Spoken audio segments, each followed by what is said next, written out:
Have you ever wanted to apply math functions to signals in real time? Simplify your workflow using the MXO3 oscilloscope, which allows you to add up to 8 math functions. The math capability utilizes basic operations like addition, subtraction, multiplication or division between signals in addition to calculus principles like integrals and derivatives.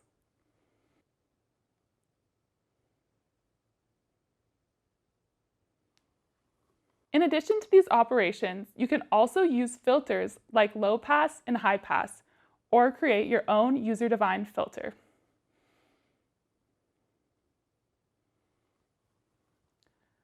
Want to do more than one math operation at a time? Simply type your combination of operators and filters into our equation editor.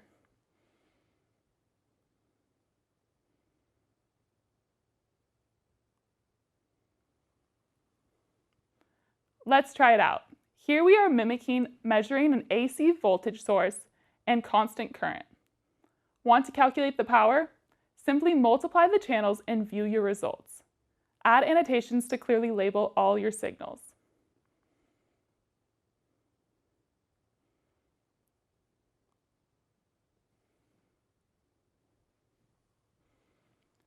Check out a MXO oscilloscope in your lab. See the difference.